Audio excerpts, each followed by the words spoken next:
बिस्मिल्लाहिर्रहमानिर्रहीम। अस्सलाम वालेकुम डियर स्टूडेंट्स। जैसे कि आपको पता है कि हम आजकल पोएम स्टडी कर रहे हैं I would like to B.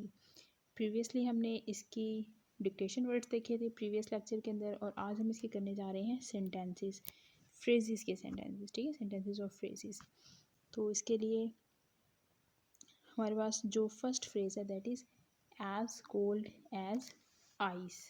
इतना ठंडा जितने के बर्फ़। बर्फ़ को देखे ना, हाथ लगा के देखे कभी, वो कितनी ठंडी होती है। तो जब हमने किसी चीज़ को बारे में ये बताना होता है कि बहुत ठंडी है, तो हम लोग उसको कंपेयर कर देते हैं बर्फ़ के साथ। तो अब हम इसको सेंटेंस में किस तरह से यूज़ करेंगे।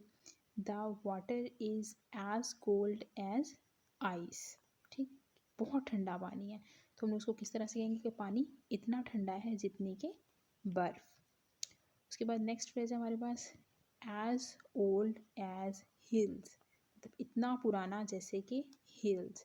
हिल्स का पता है आपको क्या होता है? जो छोटी पहाड़ियाँ होती हैं, मतलब एक तो बड़े बड़े पहाड़ होते हैं ना, उनको माउंटेन्स बोलते हैं। तो जो थोड़े छोटे होते हैं साइज़ में पहाड़, उनको हिल्स बोलते हैं, पहाड़ियाँ कहेंगे उनको उर्दू में। सही कि इतनी पुरानी जैसे कि हिल्स। जब हमें किसी चीज़ के बारे में बताना है तो बहुत पुरानी है, बहुत कदीम चीज़ है, तो उसको हम लोग हिल्स के साथ कंपेयर करके बताते हैं। तो इसको सेंटेंस में किस तरह से यूज़ करेंगे। The fort is as old as hills. ये किला इतना पुराना है जैसे कि hills. Next one is as hard as stone. इतना सख्त जितना के पत्थर। स्टोन को हाथ लगा के देखिए कितना हार्ड होता है वो। प्रेस होता है कोई? नहीं हो सकता प्रेस, बहुत सख्त होता है। ठीक है, जब हमने किसी चीज़ के बारे में ये बताना हो कि वो बहुत हार्ड है, बहुत सख्त है, इतना कि आप उसको प्रेस नहीं कर सकते, उसको हम लोग किसी से कंपेयर कर देते हैं, स्टोन के साथ। ठीक, तो अब जब हम इसको सेंटेंस के अंदर यूज़ करेंगे तो हम इसको सेंटेंस में कैसे यूज़ करेंगे। The brick is as hard as stone. कि ईंट इतनी सख्त है जितना कि पत्थर सख्त होता है। ठीक है, तो नेक्स्ट फ्रेज है as round as an apple. इतना गोल जैसा कि सेब गोल होता है। एप्पल देखा मैंने कितना राउंड होता है। ठीक, जब हमने किसी चीज़ के बारे में ये बताना हो कि वो कितनी राउंड है, बहुत ज़्यादा राउंड है, तो हम लोग उसको कहते हैं as round as an apple. उसको एप्पल के साथ कंपेयर कर देते हैं। अब इसको सेंटेंस में किस तरह से यूज़ करेंगे।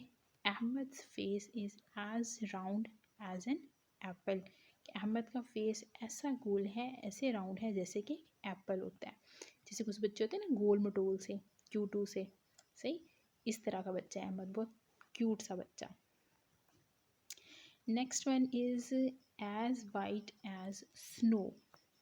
इतना वाइट जैसे कि स्नो। स्नो देखी है ना आपने, जैसे बर्फ़बारी होती है तो उसका जो स्नो होती है, जैसे मरी में या नॉर्दर्न एरियाज़ में बहुत ज़्यादा सारी स्नो जमा हुई होती है, ये उसकी बात हो रही है। पता है ना कितनी वाइट होती है वो स्नो।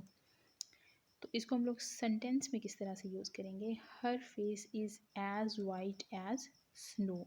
उसका चेहरा इतना वाइट है, उस लड़की का फेस इतना गोरा है, इतनी वो फेयर है जैसे कि बर्फ़ होती है। इतनी प्यारी सी बच्ची है। ठीक, so the next phrase is as sweet as honey. इतना मीठा जितनी के शहद। हनी खाई है ना आपने, शहद कितनी स्वीट और मीठी और डिलीशियस होती है, मज़ेदार सी। ठीक, जब हमने किसी चीज़ की स्वीटनेस के बारे में बताना होता है, उसकी मिठास के बारे में बताना होता है कि बहुत मीठा है, तो हम उसको किसी से कंपेयर करते हैं, शहद के साथ, हनी के साथ। इसको हम सेंटेंस में किस तरह से यूज़ करेंगे।